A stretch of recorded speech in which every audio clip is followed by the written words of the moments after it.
Aujourd'hui, nous examinons un cas du début du XIXe siècle, alors installez-vous confortablement pendant que nous nous rendons en Angleterre. Mary Ashford est née le 31 décembre 1796 dans le comté anglais de Warwickshire. Au moment de sa naissance, le roi George III était sur le trône britannique et le pays était en guerre à la fois avec la France et l'Espagne dans ce qui était connu comme la guerre anglo-espagnole. L'éducation des filles n'était pas considérée comme une priorité. Certaines apprenaient la lecture, l'écriture et des compétences comme la couture. Les femmes qui pouvaient aller à l'école fréquentaient généralement une école à une seule pièce avec un seul enseignant et de nombreux enfants étaient souvent absents pendant des périodes pour s'occuper des récoltes et s'occuper des proches. La majorité des enfants avaient quitté l'école pour travailler dès l'âge de 10 ans. Le travail des enfants était une pratique courante dans toute la Grande-Bretagne et en 1800, dans de nombreuses usines, plus de 50% de la main-d'œuvre avait moins de 14 ans. Comme tant d'autres jeunes filles, Mary est entrée au service domestique et en 1817, elle travaillait comme servante générale dans la maison de son oncle, qui avait une ferme dans le village de Langley Heath, très proche de la ville de Sutton Coldfield. Le lundi 26 mai 1817, Mary a accompli ses tâches habituelles. Elle attendait avec impatience la soirée. Elle allait à une danse dans le village d'Erdington, juste à l'extérieur de Birmingham. C'était à environ 4 miles de la ferme de son oncle, et le village était un arrêt bien connu pour les diligences qui passaient entre les villes de Chester et Londres. C'était aussi le village où vivaient ses parents et où son père travaillait comme jardinier. La danse avait lieu chaque année au Three Tons, un pub également connu localement sous le nom de Tyburn House, et il y avait toujours une grande affluence. Mary était très excitée d'y assister, et quand elle a terminé son travail, elle s'est rendue à Erdington, arrivant en début de soirée. Elle s'est arrêtée chez ses parents pour prendre une jolie robe à porter avant de se rendre chez une dame nommée Madame Brady. C'est là que vivait sa bonne amie, Mademoiselle Hannah Cox. Ici, elle s'est changée, et laissant ses vêtements de travail derrière elle, Mary et Hannah se sont rendues à Tyburn House. Ils sont arrivés vers 7h30. Il y avait déjà un grand nombre de personnes, dont beaucoup dansaient.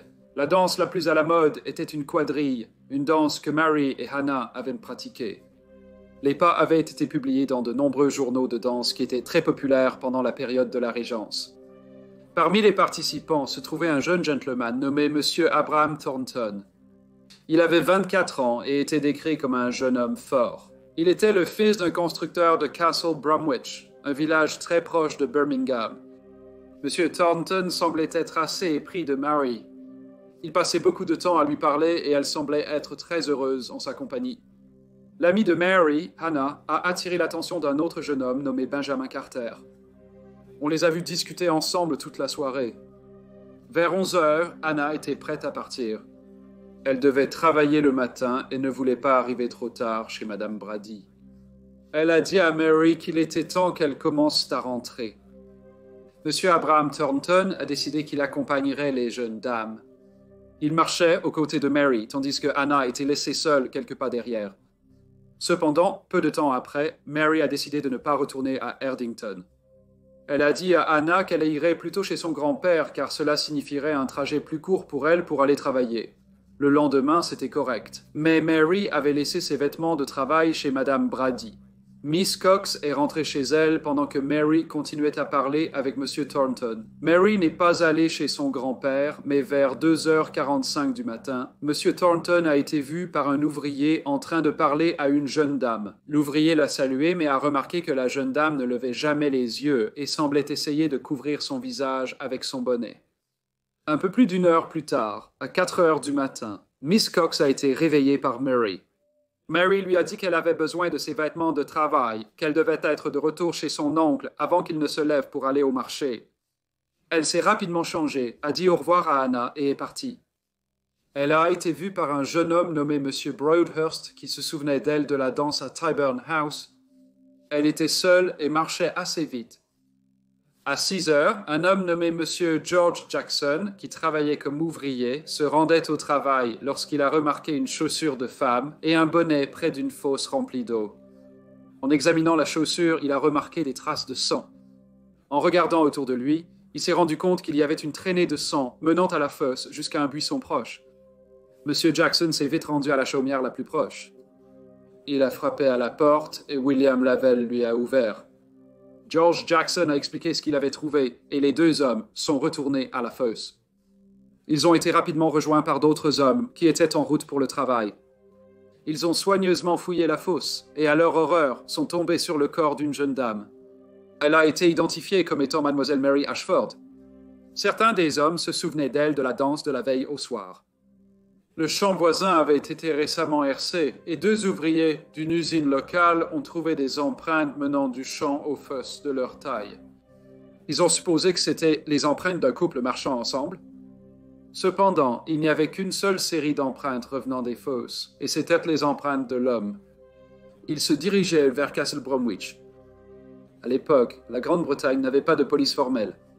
L'application de la loi était principalement assurée par des commissaires de rue, des veilleurs de nuit et des juges de paix. Lorsque le propriétaire de l'usine locale nommé William Webster est arrivé, il a ordonné que le corps de Miss Mary Ashford soit emmené à la maison de M. Lavelle. Il a dit qu'il irait à Tyburn House pour essayer de savoir à quelle heure la jeune dame avait quitté la danse et si quelqu'un l'avait accompagnée. Pendant ce temps, les empreintes de pas étaient recouvertes de planches pour qu'elles puissent être protégées de la pluie et des nombreuses personnes qui iraient sans doute maintenant aux fosses pour essayer de voir où le corps avait été découvert.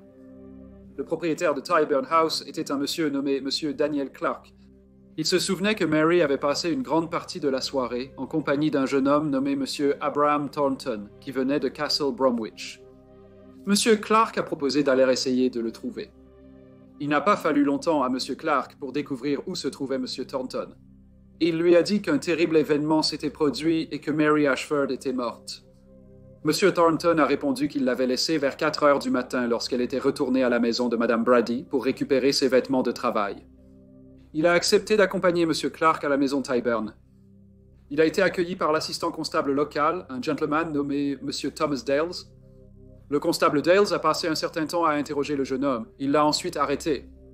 Le magistrat nommé M. William Bedford a ordonné que M. Thornton soit fouillé. On a alors découvert qu'il y avait des taches de sang sur ses sous-vêtements. On a demandé à M. Thornton d'expliquer cela. Il a répondu qu'il n'a réalisé qu'il avait des taches de sang sur ses sous-vêtements. Après un rapport intime avec Mademoiselle Ashford, les chaussures du suspect ont été comparées aux empreintes trouvées dans le champ. Ils étaient de la même taille. L'autopsie a révélé que Mary était morte par noyade et qu'avant cette nuit fatidique, elle n'avait jamais été intime avec personne. Elle avait également ses règles au moment de sa mort.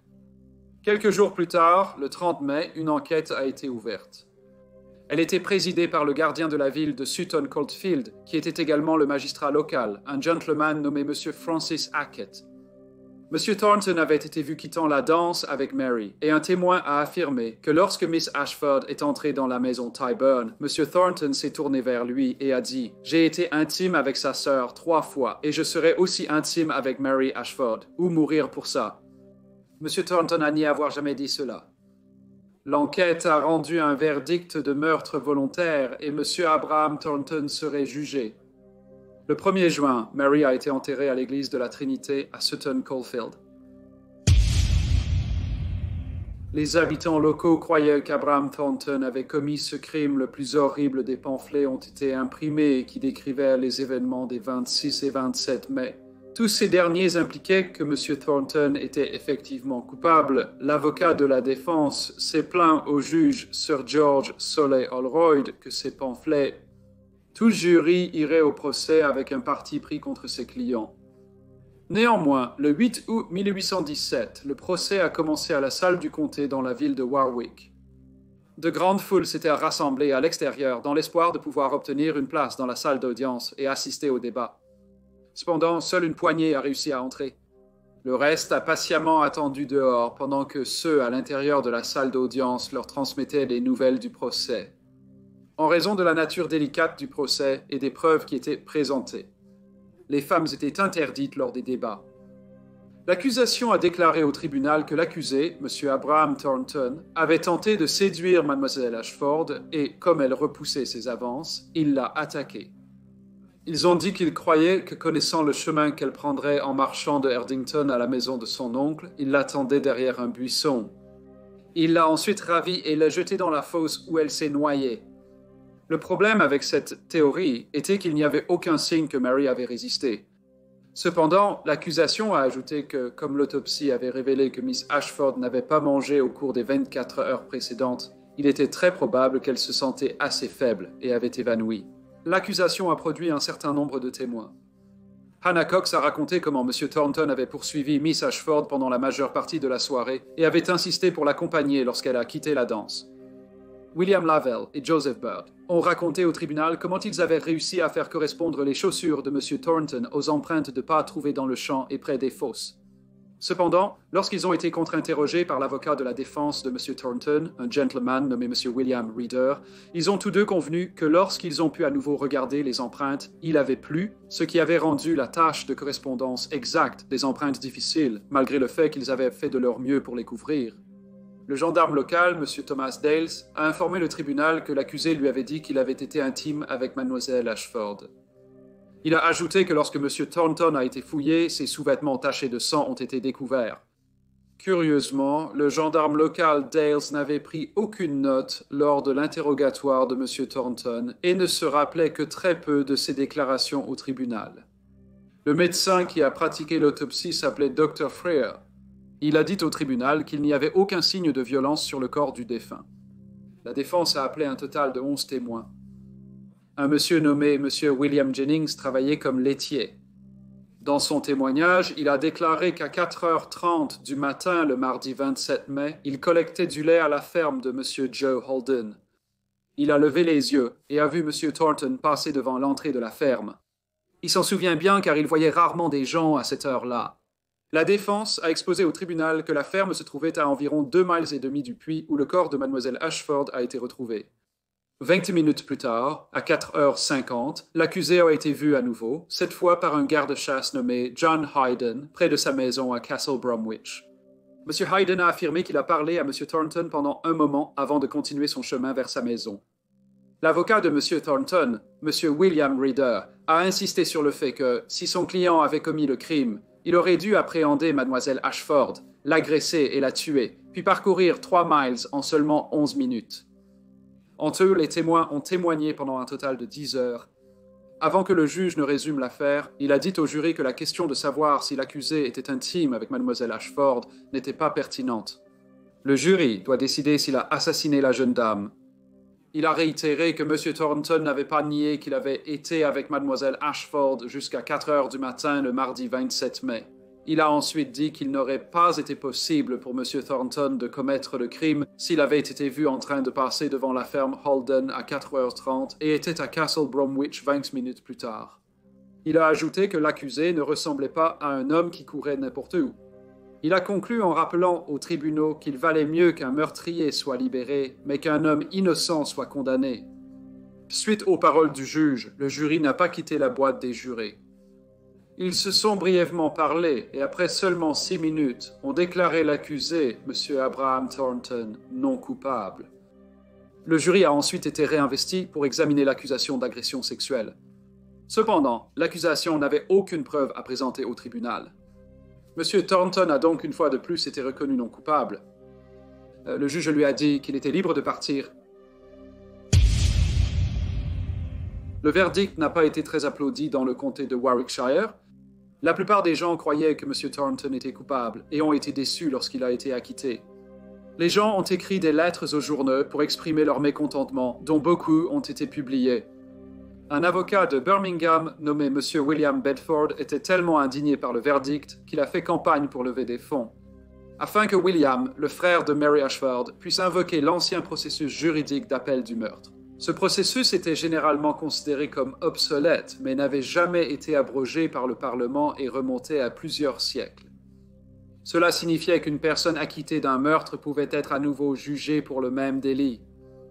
Un mandat d'appel a été émis le 1er octobre 1817 et le 19 octobre, M. Abraham Thornton a été arrêté à nouveau. Les journaux étaient ravis qu'il soit rejugé. Comme l'appel devait être jugé devant le banc du roi à Londres le 28 octobre, M. Thornton a été emmené dans la capitale. L'affaire est passée devant le tribunal le 6 novembre. Elle a été ajournée peu de temps après, car l'avocat de M. Thornton, M. Reader, a déclaré qu'il avait besoin de plus de temps pour préparer l'affaire et conseiller ses clients.